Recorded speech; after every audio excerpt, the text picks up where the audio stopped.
Howdy again, it's tubalcain, and welcome to number 8 of the This and That series, and I haven't done one in quite a while, and thank you people out there for watching and commenting and so on, and please keep it up and help to make my channel a success. Brad Martin of Tactical Keychains here sent me some of these push pins, and they're a magnetic, like refrigerator magnet, or can be used on bulletin boards or whatnot, so those are kind of neat, and they come in different colors. And he's the one that made this keychain for me here some time ago, and he does have a website here that's and that's his logo. That's titanium. Henry Ellingson sent me these felt washers recently, and he sells these on eBay, and they fit Atlas and Craftsman lathes, and they are like the oil washer back on the counter shafts, and he has those in the white and the gray, and they are on eBay if you're interested in those. I intend to install those on that latest Atlas lathe that I bought, and that's some of you have watched that video, so it needs a little overhaul, so those are going to come in handy for that. Now, thank you, Henry.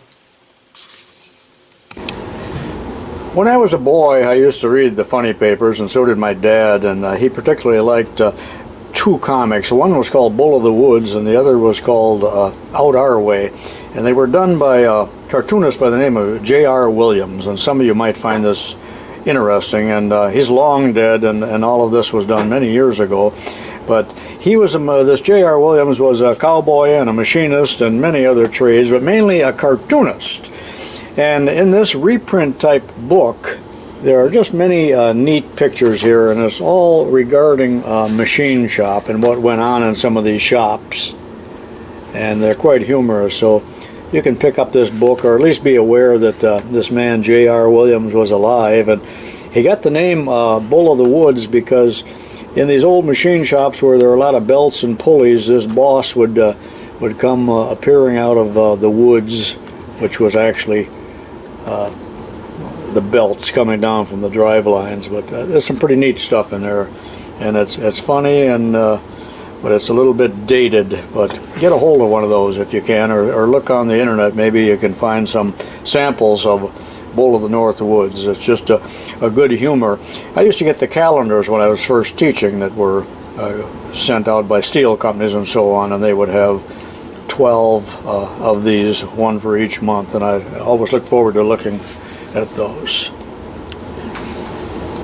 Last October I took a road trip with my buddy Dwight, who I take most of my road trips with, and I'm soon going to take another road trip with him up to the Henry Ford Museum in Dearborn. But there I am, there's tubalcain standing at Mount Rushmore. I had a good time there, and you know, it's come to my attention that many people don't even know who the presidents are carved into Mount Rushmore, let alone the artist that did it. But I did find that interesting. I had a good trip, and then I went to Cody, Wyoming to see my brother, and picked up a few things that I'm going to show you today and other days. But my brother Jan likes to make steam engines and things like I do, but he can't cast out there. He doesn't have a foundry, so he goes to a welding shop where a man makes up these flywheels for him, and that's cut out with a CNC outfit, and I don't believe it's a laser, I think it's plasma.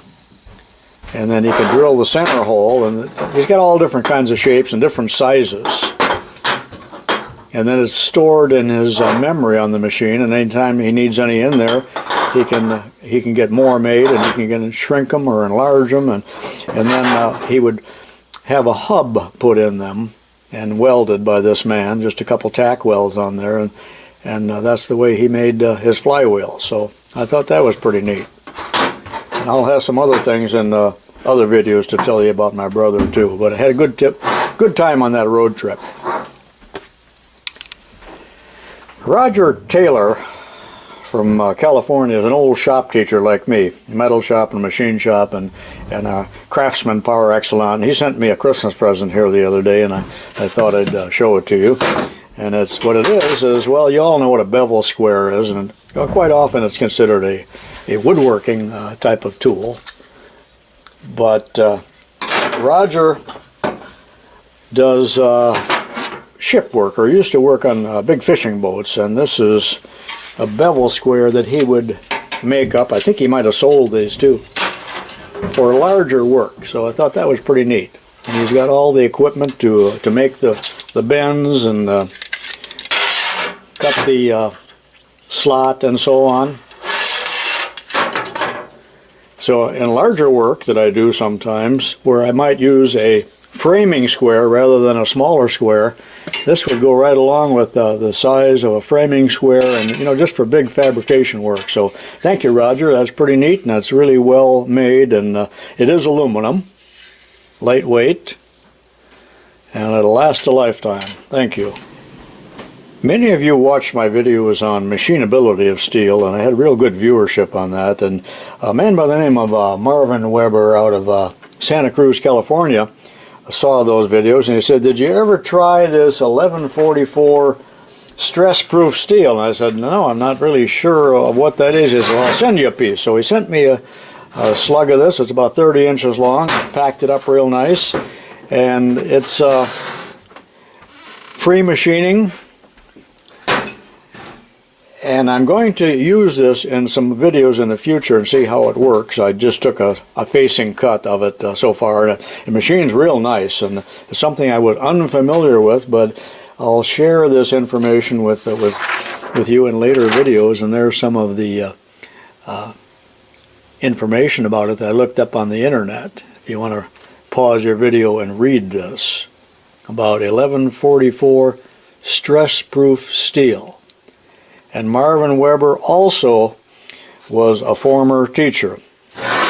I'm very interested in reading letters from retired teachers and other shop teachers. I do get a lot of contact with them, and I think they like to watch the videos, and some of them get a chuckle out of what I say, that in regards to what I experience in the classroom with students, the good things and some bad things, and because they went through the same thing. It doesn't matter what part of the country you're from. Kids were kids, and the same things happened in classrooms. And some of you that weren't teachers seem to think that we're belittling the students when we tell you what's going on there, but there was some fun too.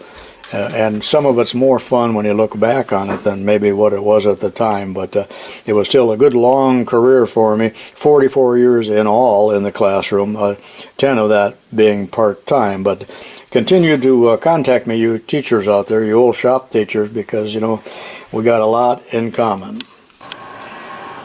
In the Midwest, we have a home centers called Menards, and you might have seen the Menards car on NASCAR, but John Menard runs this outfit, and he's out of Eau Claire, Wisconsin. But these stores are throughout the Midwest, and they're pretty neat stores. And although they're a lumber yard, you can buy everything there from beef jerky to a frozen pizza. You got to look for the lumber, but they still got a pretty good selection. But in browsing through that store recently, I ran across these fittings here, copper fittings, and I thought, what in the heck are these? What's with the ridge? And then I read the banner, because these were kind of separate from regular fittings, and they are pre-soldered copper fittings, 100% lead free too.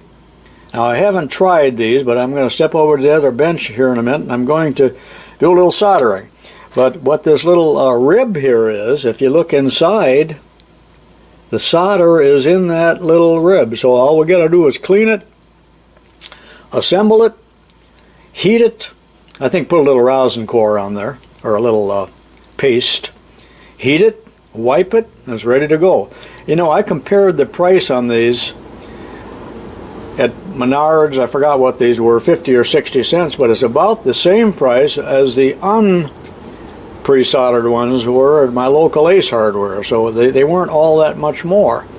And they had just the common fittings, T's and elbows and things like that, not all of the obscure ones, but maybe if this is successful, they will continue and come out with a complete line of them. And I thought that's pretty neat. So let's step over to the other bench, and that's the last thing I've got to show you here today. 25 cents at a garage sale. I bought all they had. That was 5 of them. That's quite a while ago, actually. It's a lifetime supply. I don't know if you're supposed to clean these or not, but I did clean them a little bit with a brush. And you know, really only three things matter when you're soldering, and that's cleanliness, cleanliness, and cleanliness. So I did clean up the ends of the tube just a little bit. I know there's going to be people saying, I've been using that for years. That was out when Columbus came over. That's not a new product, but it's new to me. And probably to some of you, but if you don't like it, you can turn it off, I guess. Because this is the last thing I have on this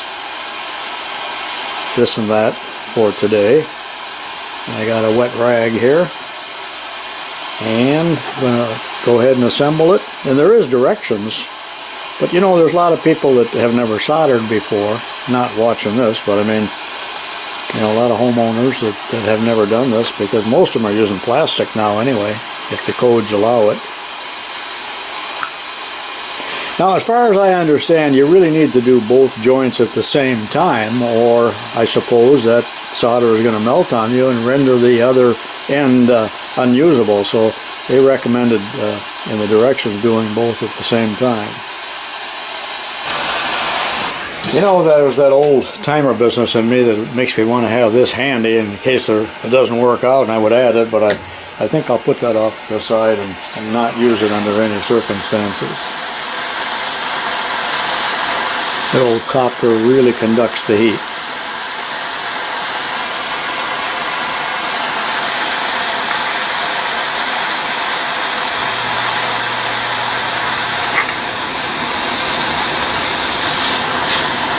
Alright, let's see what happens now.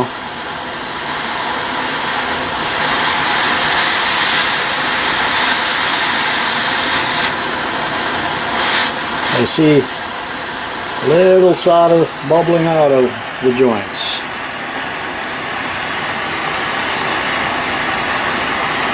But really not enough to wipe.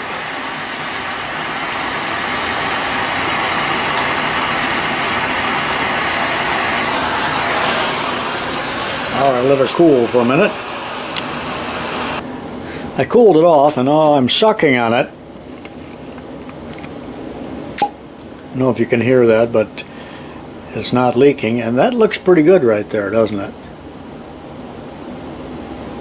More solder there than what appears to be on the other joint, but there we go. Now I'm going to put it back in the vise, heat it up, pull that out, and see how much solder is on it. Alright, let's take it apart, see what it looks like. Oh wow, I'm impressed. Let me turn the torch off. Set it down. Look at that.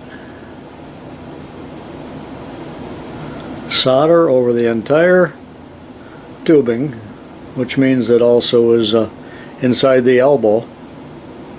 So they provided enough solder to do the job, but I sure wanted to get in there with that other roll, foolishly, but I didn't need that. So that's pretty neat. I wonder if the plumbers union is going to allow that. Get the job done too fast. Okay, that concludes this series, or this issue of This and That. And it says here, save on the cost of solder and installation time. This is tubalcain saying so long for now.